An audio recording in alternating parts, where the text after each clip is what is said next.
It's King and Colin in for Mayo and Kermode, and The Innocent is out at cinemas this weekend. Louis Garrel co-wrote and directed it. He stars in it too. You probably know him because he's a massive name in French cinema and European cinema, worked with so many respected European directors, Bertolucci, Polanski, Christophe Honoré, his own father, director Philippe Garrel. And you might have seen Louis recently in Greta Gerwig's Little Women. And he also played King Louis XIII in the recent Three Musketeers adaptation as well. But he directs films as well as acting in them. And in The Innocent, he plays Abel. So Abel's mother, Sylvie, teaches acting to prisoners in Lyon. And right at the start of the film, we see that she's actually in a relationship with one of them, Michel, who's about to be released. And Michel and Sylvie get married. Abel is not happy. He doesn't trust Michel, but finds his life entwined with Michel's in ways he couldn't previously imagine. And you can hear my interview with Louis Garrel after this clip from The Innocent. Mais il est canon. Non mais pas ça, qu'est-ce que tu sens? Sylvie. Bon allez, arrête, putain, tu Mais t'arrêtes pas jamais, ta toi. mère, t'as vu son cul, on a envie de le palper. Non bon allez, hein, stop, franchement. allez, pas Je ça, la stop, comprends. on arrête, allez. Je l'adore, ta mère. Ah, je t'ai pas dit, j'ai rencontré quelqu'un. Ah bon? Ouais. C'est le même que la dernière fois ou Ah, pas? bah, je peux te parler de trucs sexuels qu'on a fait? Non. Allez. Attends, bouge pas, attends, ils ont remis leur manteau là. Chiant. Qu'est-ce qu'ils foutent, ils vont où là? Bah, ils vont manger, ils ont faim en fait. On va aller se mettre sur le parking derrière. Allez, mon chou, c'est parti. Discrètement, doucement. Je sais ce que je fais. Eh, tu te mets pas trop près, pas trop loin non plus, d'accord? That was a clip from The Innocent, and I'm delighted to be joined by its co-writer, director, and star, Louis Garrel. Hello, Louis. How are you? Hello, fine. I'm very fine because I'm in Corsica, in the south of France. It's a small island. Absolutely beautiful. So can you tell us what you're doing there, or is it a personal, private holiday and you don't want to discuss it? No, it's a personal holiday. But you know, if you go to the north of Corsica, it's better than in the south. And I'm in the middle of the Corsica, like practically the south. But don't go in the south. Go on the north of Corsica. It's better. Listen, we're getting some holiday recommendations from you as well as film chat. Well, thank you for joining us during your holiday. That's very kind. The film, The Innocent, is wonderful. So congratulations on that. Thank you very much. We're in this interesting situation, Louis, because it's already been a big success in France at the box office and at awards ceremonies. So do you have any anxiety about how it will be received here in the UK, or are you confident that the British audiences will love the film as much as they did in France? You know, this is a major interrogation when you go to a different country where you shot the movie, because you have to understand if the humor, because I think the movie is very humoristic also. It's a drama, but it's also very, I guess, and I hope it's very funny. So the movie traveled a little bit like in Italy, in Spain, in the US and everything, but I can't wait to know what the English audience will think about it and will feel about watching the movie. But of course, I'm always anxious because it's very also hard for a French movie to go in England. I don't know why. You're a tough audience. I mean, this is also your reputation. So now I'm gonna come like 3 days to present the movie, like do private screening and interviews. But I can't wait to know if they're gonna kill me, or if they're gonna kill me without like a smile watching the movie. This would kill me, you know. I mean, I'm only one British person, but when I watched it, I was laughing out loud. So I'm sure that will be replicated in audiences around the country. But and you have nothing Italian inside you. No, nothing whatsoever. Did it play very differently in Italy then?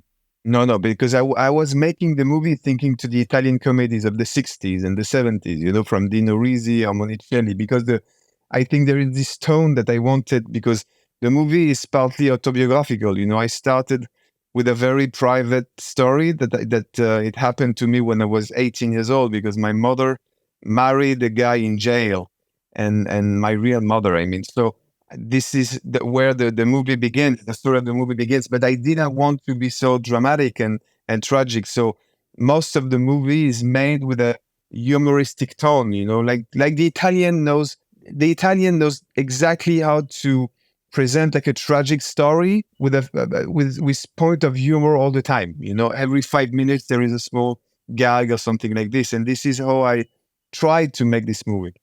And was it easy for you, comfortable for you to be autobiographical, or did you want to hold back a little bit? Strangely, not the whole movie is autobiographical, of course, because I wanted to run away from my private life. So there is a lot of, how can you say that, cinematic movements in the movie were not realistic at all. But strangely, it was much more easy for me to know that I knew my story and that I had my story in my hands. So I was more or less more confident that for the other movies that I directed, because I knew my subject. This is a romance between my mother in the film and a guy who just get out of jail, and I knew this world. Strangely, this world of people outside the jail, who went to jail for years. So I knew my subject. So this was also very fun and joyful for me to make the movie.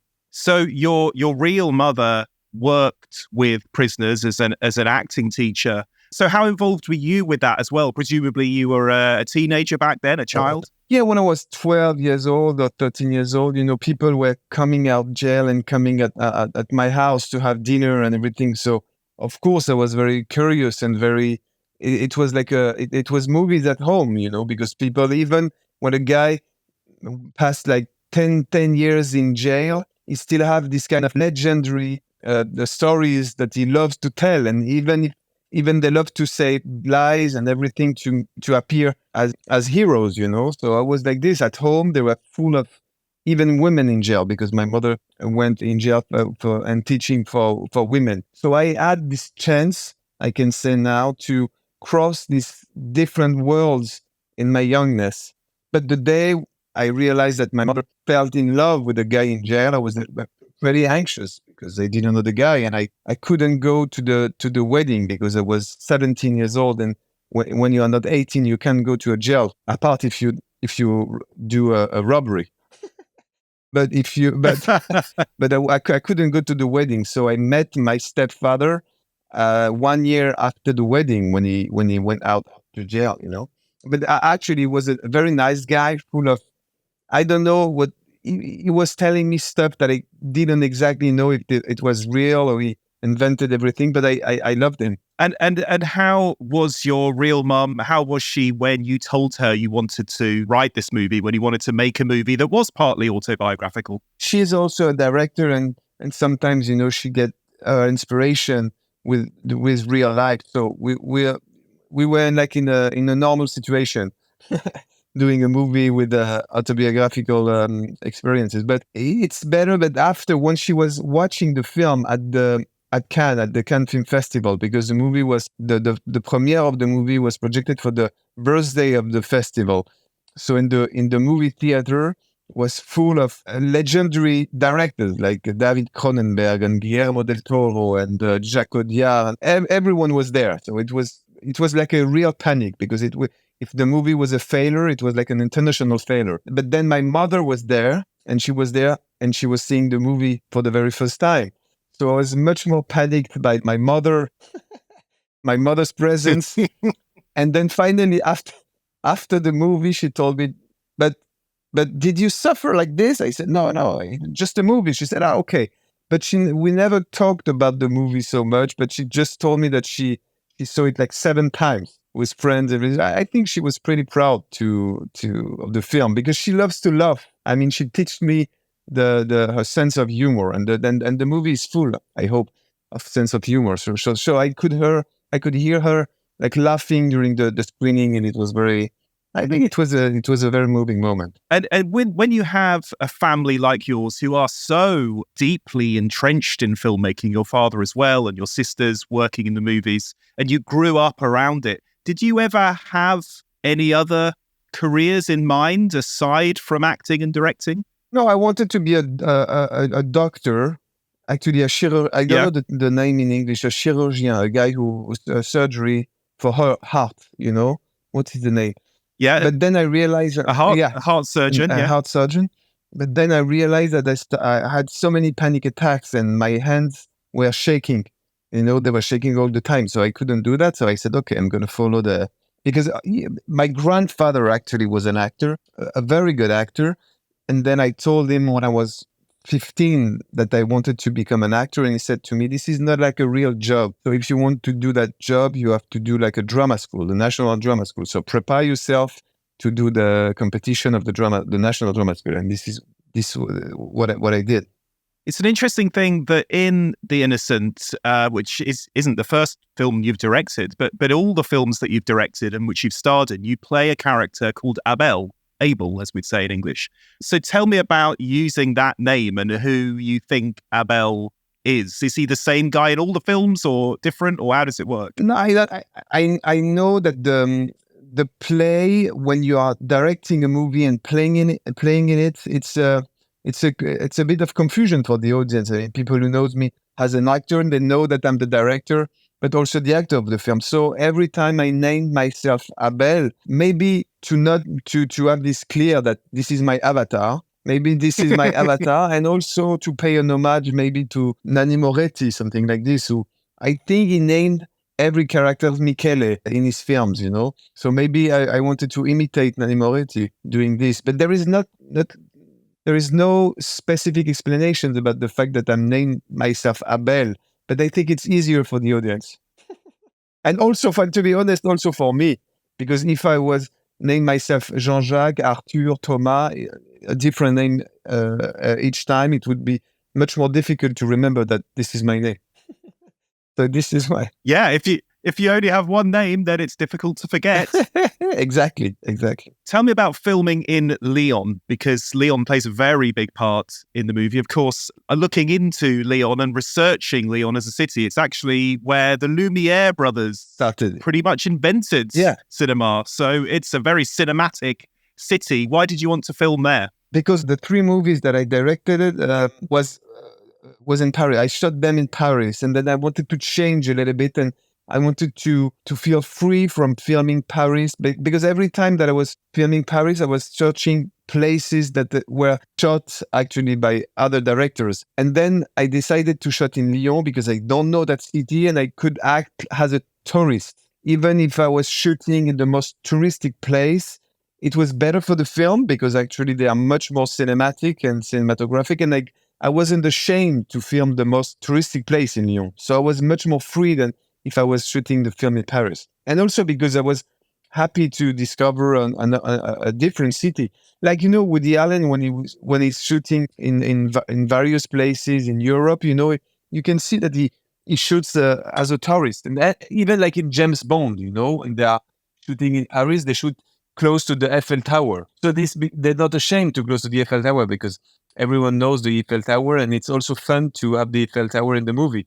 So I shot in the most touristic places in Lyon, and I hope that people, even in England, will have the desire to visit Lyon because it's a beautiful city. It's also, you know, when you see a movie, for example, when I watch a movie of Almodovar, I love to go to see an Almodovar movie because I'm going to see Madrid, Barcelona, and everything. So I hope the audience are going to be pleased to see a French city like Lyon. Let's talk about the César Awards, the most prestigious French film awards. And this movie, The Innocent, had multiple nominations. It won for supporting actress and screenplay as well. Is that a night out that you can enjoy, Louis, when your film has 11 nominations? Can you enjoy the night and relax? Of course, because I was very proud. I worked with young people. For example, my editor. So unfortunately, he didn't win the César, but it was his first nomination. So I was super proud to go with him. And also my DOP get a nomination, and also my, lots of people who are pretty young get their first nomination at the César. So that's why I enjoyed the party very much, you know. And also when I saw Noémie Merlan, who won the supporting actress, I was much more than proud, because in the movie, Noémie Merlan, you know, she played on Tar, and also Portrait of the Lady on Fire, and she was pretty tragic and austere as an actress. She was very dramatic in the different roles that she performed. And in that movie, I pushed her, and in the beginning of the movie, I said, you have to be burlesque. And she never did it, you know, before. And she was a little bit stressed in the beginning because she told me, are you sure I'm not going to be ridiculous? And I said, no, follow me because I know that you're very funny also. And then she was more than funny in the movie, and people adored her, and then I was super happy for her. And we're next going to see her in a new version of Emmanuel, I think. Is that right? Yeah, exactly. I think it's gonna start in September, October.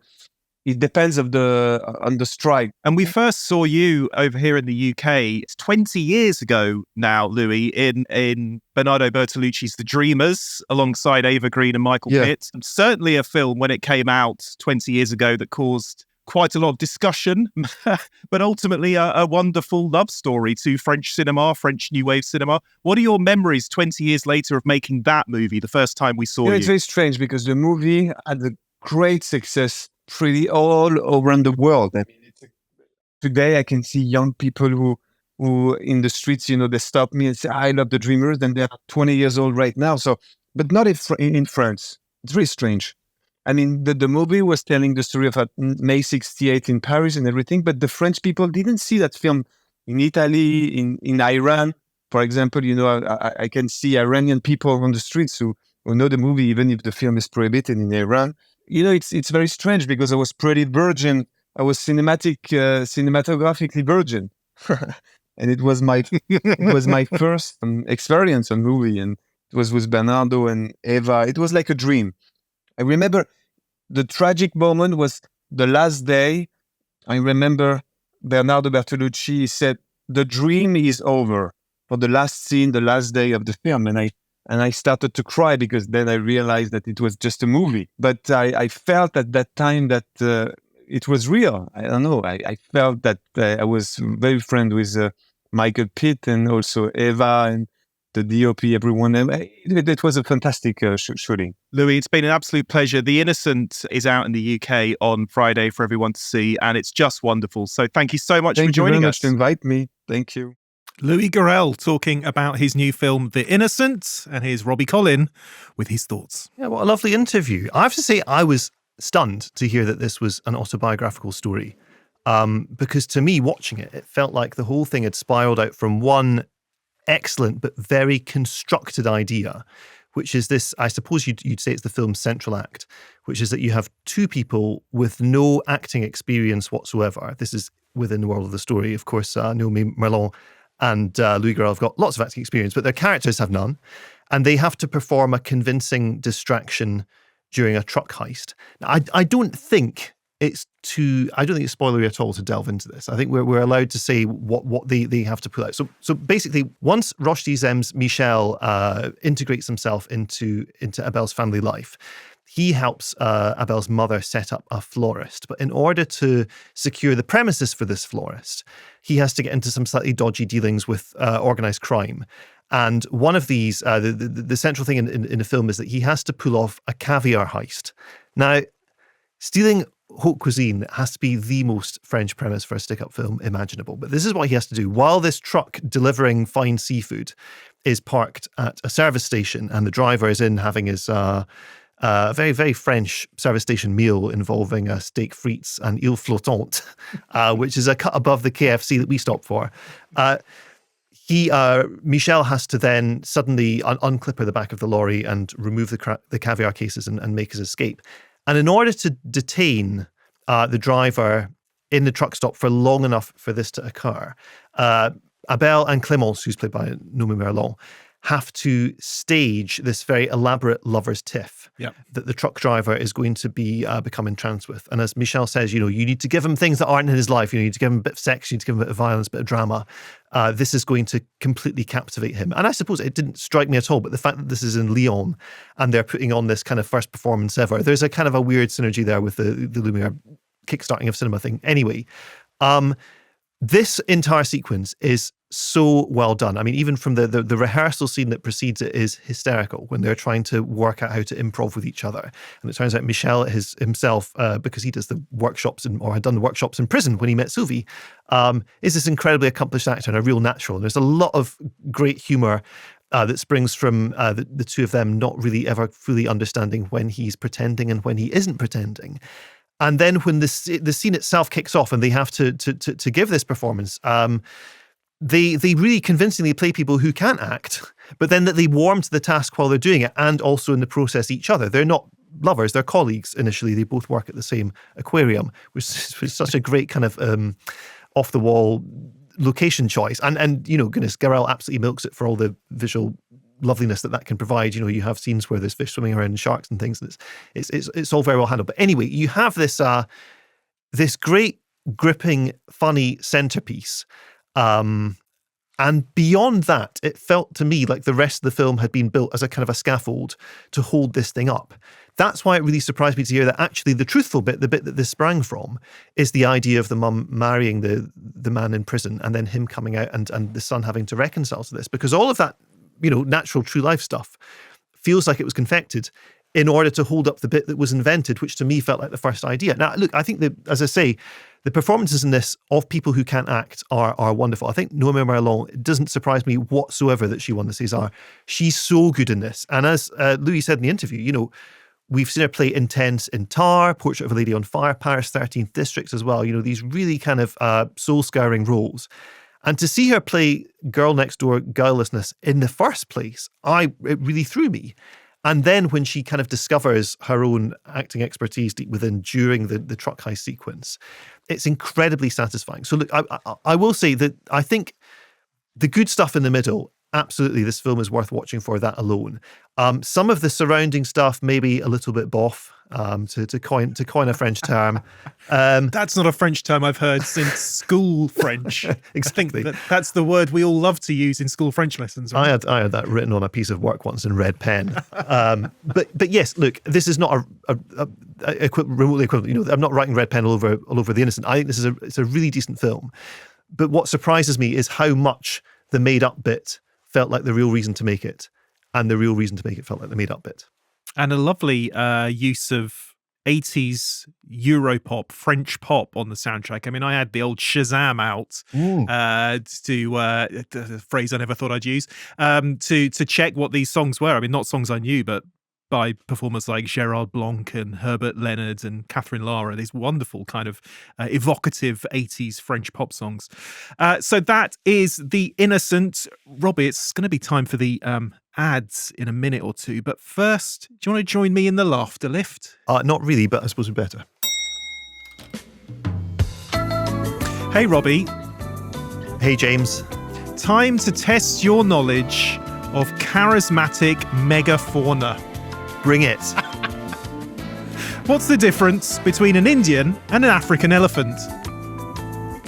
One of them is an elephant. Think about it. Yeah, okay, got it. Next one. How'd you get down from an elephant? Oh, hold on. Come on, you must know this one. Yeah, it's something to do with feathers, isn't it? Go on. You don't. You get down from a duck. Yes, okay. I've got a very rich friend, Robbie, with an enormous house, and I bought her an elephant for one of her rooms. She said thanks, and I said, don't mention it. That's a good one. That's okay. Yeah. That's a good one. Hey, Robbie, did you get any... There's another one? Yeah, okay, there's more. Grief, okay. Did you get any holiday reading done? I mean, I certainly did. I read a book called How to Avoid Getting Ripped Off. It's the best £250 I've ever spent. What's still to come? What's still to come? Something funny. Theatre camp. We'll be back after this, unless, of course, you are a Vanguardista, in which case we have just one question. Two men are in a desert. They both have backpacks on. One of the guys is dead. The guy who is alive has his backpack open, and the guy who is dead has his backpack closed. What's in the dead man's backpack?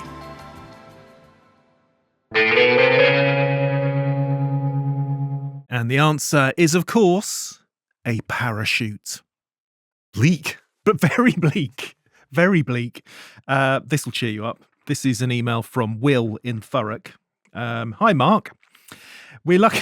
I love it when people call me Mark. We were lucky enough to see Mary Poppins at the BFI South Bank recently for Disney 100, and it opened my eyes to something I hadn't realised before, and that's how differently certain films can affect an audience depending on what age they are watching at. Now, I had not seen Mary Poppins since I was a child, and at the time I saw it just as a film about a nanny looking after two children.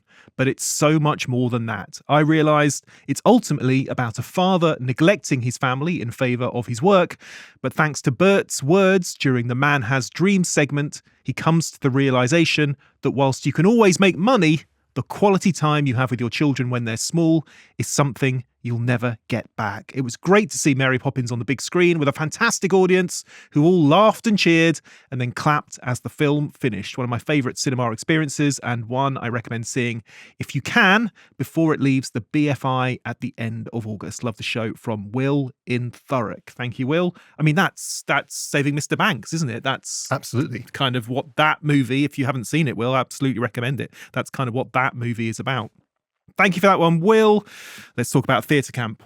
I'm going to Theatre Camp's a comedy. I'm going to start this review by invoking a name that should not be invoked lightly when one talks of comedy. Okay, yeah.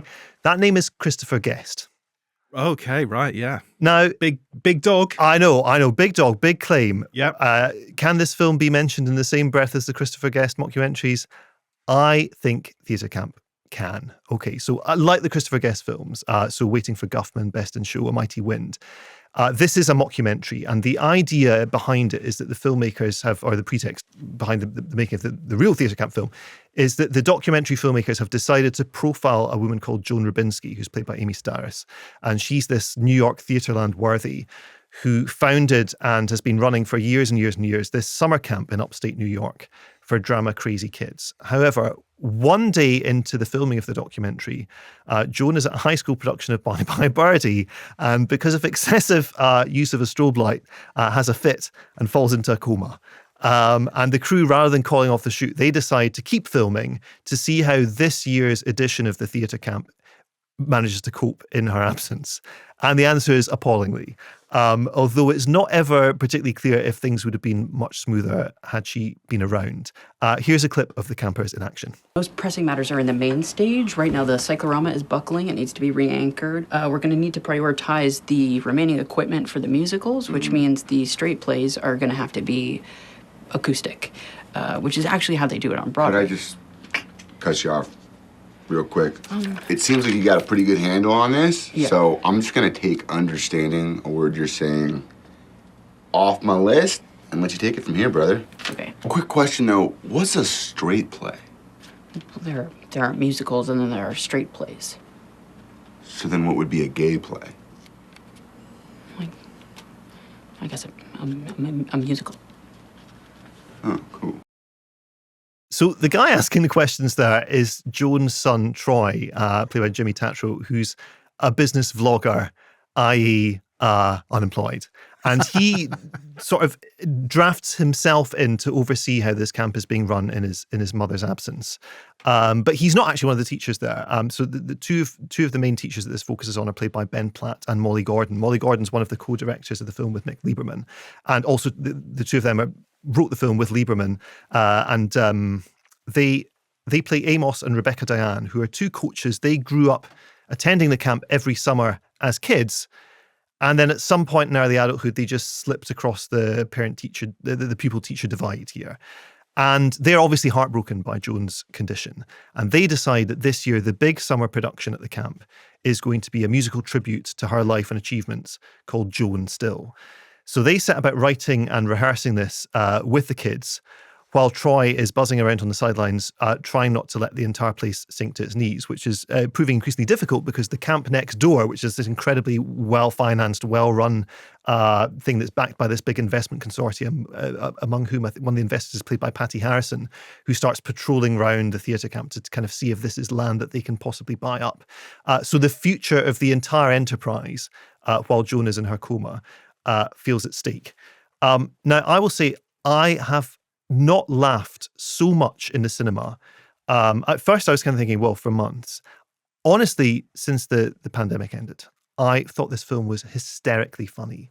And would you say you appreciated it more because you have experienced this kind of world yourself? I think, arguably, there's a little bit of that. I kind of did a bit of high school drama, and I went to Woodwind camp as well, which, wow. films now, can... I'm just thinking of Alison Hannigan from American Pie now. Oh my goodness. Listen, if that stuff was going on, I missed out. But, the second bassoonists were not necessarily conscripted into that kind of stuff. But, yes, I suppose, so the frame of reference is, I do have a bit of that.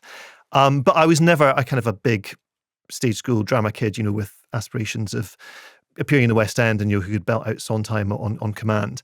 the kids in this film absolutely can do all of that, and they do it so delightfully. I think the thing is, the film is such a scream. Like Christopher Guest films, it's so funny because it totally demolishes its subject. I mean, it is complete scorched earth approach to comedy, but it does it from a position of such affection and such obvious love for this environment and the people that inhabit it. You know, like A Mighty Wind. I can't listen to American folk music now without thinking of Mitch and Mickey or any of the other groups in that film and thinking this is ludicrous. But after watching A Mighty Wind, I loved American folk music much more so than I did before seeing the film. And Theatre Camp strikes that exact balance. I think also the humour in it is all springs from character. So the kids, I mean, the kids are all obviously wannabe thesps themselves. And often I think we struggle with child performances where kids are very on and very sophisticated and very capable of, you know, launching out into this big aria from Sweeney Todd, which, you know, or the Defying Gravity from Wicked. Of course, those songs are performed. But the thing is, the mockumentary framing really nicely undercuts that, because you see the kids being on, but then you also see them being off. So you're not kind of asked to stomach 30 incredibly stage schooly children running around all the time, and that just being how the film is. You get the break from that, which is lovely. The way that the grown-up characters are conceived as well, I mean, it's that weird Christopher Guest-like mix of you have never seen anyone like this before in your life. I mean, they are just completely sui generis bananas. But within seconds, you know exactly who they are, and you understand them completely. And so Ayo Idabiri from The Bear, she is drafted in to play, so she plays this supply teacher, essentially covering for a lot of shifts after Troy sacks a lot of the staff because he's trying to cut costs. And transparently, she has filled her CV with lies and has no idea what she's doing. That could really easily be a stock character, okay, the bumbling supply teacher. But the way in which Eddie Beery plays her is so specifically odd in every scene that it's incredibly compelling and incredibly funny. And I think also, having been tenderized by this great comic material for, 80 or so minutes, when it comes time to deliver the musical performance itself, which of course caps the film, just as the big concert in A Mighty Wind capped that film, or the dog show in Best in Show, I was really moved. I was sobbing away, after an hour of crying with laughter, I was crying with crying. And it was just such a beautiful end to the experience. Look, I can honestly see myself watching Theatre Camp again and again and again, like these Christopher Guest films. It has such kind of built-in longevity. It's even quite hard to quote the jokes from it because they all spring from character. One of the funniest things in it is how Ben Platt holds his hand up to stop the kids applauding after Molly Gordon tries to improv her way completely hopelessly through a musical number. And, you describe that and you think, okay, fine. But to see it happening, I was sliding out of my seat when that was going on. I can't recommend this film highly enough. If the subject matter strikes a chord, if it doesn't strike a chord, I don't care. Please go and see this. I chuckled as well watching it. Maybe not as loudly as you were, but the one thing did strike me, and I guess I can kind of answer this question myself, but I did think this is a Disney film and it would sit very much at home on Disney Plus. And of course, I always want films to be seen on the big screen. We're champions of the big screen, of course. But I worry a little how it will survive on the big screen. Whereas on Disney Plus, it seems like it's a no-brainer to go straight to streaming. It's not. It's going to be at the big screen, but I'm sure eventually it will end up on Disney Plus. Yeah, but goodness, comedy of this quality always plays so much better with an audience. I would say, if it at all appeals, please go and see it with a crowd. Time for your correspondence. Email us correspondence@kermodeandmayo.com. Here's this week's. Louis here from Wigan and Leigh Short Film Festival. Our volunteer-run festival is back in September with an incredible programme of short films being screened at Leigh Film Factory, based in the stunning Grade 2 listed Spinners Mill in Leigh, Greater Manchester. Please join us on the 15th and 16th of September. You can find the full programme and tickets at wiganleighfilmfestival.org.uk. Thanks. And thank you. That was Louis from the Wigan and Leigh Short Film Festival plugging their event taking place this September. So please send your 20-second audio trailer about your event anywhere in the world to correspondence@kermodeandmayo.com. And that's it for Take One. This has been a Sony Music Entertainment production. The team was Lily Hamley, Ryan O'Meara, Gully Tickle, Beth Perkin was the assistant producer, Mickey Movies wrote the guest notes, Hannah Talbot was the producer, and Simon Poole was the redactor. Robbie, your film of the week. It's Theatre Camp. Yours? My film of the week will be The Innocent. And of course, you can hear Take 2 later on today and Take 3 on Wednesday. Robbie, thank you very much. Thank you. Thanks very much for watching this video. I hope you enjoyed watching it as much as we enjoyed making it. While you're here, check out all the other videos because they're cool too, aren't they? Yeah, and if you want to keep up to date with everything Kermode and Mayo's Take, then check out our social channels. I mean, why wouldn't you? I mean, I would. There you I go. have done. Excellent.